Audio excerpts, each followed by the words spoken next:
ಕಾಂಗ್ರೆಸ್ನವರು ಆರೋಪ ಮಾಡ್ತಿದ್ರು ಅಂತಂದ್ರೆ ಅದು PWD ಅಂದ್ರೆ ಸಾರ್ವಜನಿಕ ರಸ್ತೆ ಆವರಣದಲ್ಲಿ ನಾವು ಬ್ಯಾನರ್ನ ಕಟ್ಟಿದ್ವಿ. ವಾಲ್ಮೀಕಿ ಪುತ್ಥಳಿ ಅನಾವರಣ ಇತ್ತು.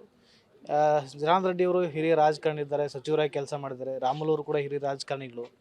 ಎಲ್ಲೋ ಕಾರ್ಯಕರ್ತರು ಕಿತ್ತಾಡ್ಕೊಳ್ತಾ ಇದ್ರು. ಆ ಸಂದರ್ಭದಲ್ಲಿ ಇವರು ಎಂಟ್ರಿ ಆಗಿರೋದ್ರೆ ಇಷ್ಟು ದೊಡ್ಡ ಪ್ರಮಾಣದಲ್ಲಿ ಆಯಿತು.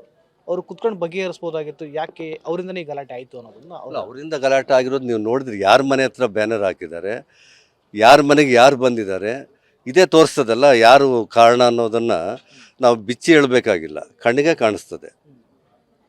ಇವಾಗ ಅವ್ರ ಮನೆಗೆ ಇವ್ರು ಹೋಗಿದ್ದಾರಾ ಅಥವಾ ಅವರು ಇವ್ರ ಮನೆ ಹತ್ರ ಬಂದಿದ್ದಾರಾ, ಅದನ್ನು ನಾವು ನೋಡಬೇಕಾಗ್ತದೆ. ಈ ವಿಚಾರಕ್ಕೆ ಬಳ್ಳಾರಿಯ SP ಕೆಲವೇ ಗಂಟೆ ಆಗಿತ್ತು ಚಾರ್ಜ್ ತಗೊಂಡು ಸರ್ಕಾರ ಅವರನ್ನ ಅಮಾನತು ಕೂಡ ಮಾಡಿರುವಂಥದ್ದು. ಅಂದರೆ ಪೊಲೀಸ್ ವೈಫಲ್ಯ ಆಗಿದೆ ಅಂತ ಸರ್ಕಾರ ನಿರ್ಧಾರವನ್ನು ಹೇಗೆ? ಇಲ್ಲ, ಸರ್ಕಾರದ ಇದು ದೊಡ್ಡ ಮೂರ್ಖತನ ಅಂತ ಹೇಳ್ತೀನಿ ನಾನು. ಯಾಕಂದರೆ ಒಬ್ಬ SP ಬಂದು ಒಂದು 10-12 ತಾಸು ಆಗಿಲ್ಲ.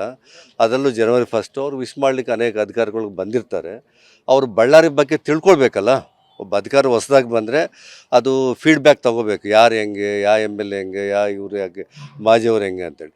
ಇಲ್ಲಿರೋ DSPಗಳು CPIಗಳು ಇದ್ದಾರಲ್ಲ, ಅವರು 6 ತಿಂಗಳಾಗಿರಲಿ, ವರ್ಷ ಆಗಿರಲಿ ಆಗಿರ್ತದೆ ಬಂದು. ಅವ್ರಿಗೆ ಮಾಹಿತಿ ಇರ್ತದೆ ಇಲ್ಲಿ ಸಿಚುವೇಶನ್ ಹೆಂಗೆ, ಯಾರು ಹೆಂಗೆ ಅನ್ನೋದು ಇರ್ತದೆ. ಅವ್ರಿಗೆ ಗೈಡನ್ನು ಮಾಡಬೇಕಾಗಿತ್ತು. ನಾನು ಅದೇ ಹೇಳಿದ್ದು, ಶಾಸಕರು ಅಲ್ಲಿಂದ ಬರಬಾರ್ದಾಗಿತ್ತು. ಪ್ರೊಫೆಷನ್ ಮಾಡ್ಕೊಂಡು ಬರ್ತಾರಂದರೆ ಇವರು ಲೋಕಲ್ ಪೊಲೀಸವ್ರು ನಿಲ್ಲಿಸ್ಬೇಕಾಗಿತ್ತು. ಅಲ್ಲಿ ಅವರು ರಿಕ್ವೆಸ್ಟ್ ಮಾಡ್ಬೋದಾಗಿತ್ತು, ಹಂಗೆ ಹೋಗ್ಬೇಡ್ರಿ ಅಂತೇಳಿ.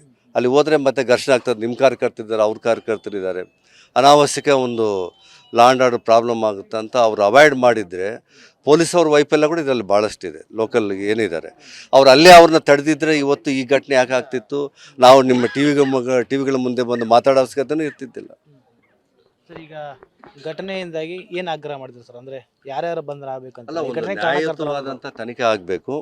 ಇದಕ್ಕೆ ಯಾರ ಮನೆಗೆ ಬಂದಿದ್ದಾರೆ, ಯಾರು ತಪ್ಪು ಅನ್ನೋದನ್ನು ನಿರ್ಧಾರ ಮಾಡಿ ಆದಷ್ಟು ಬೇಗ.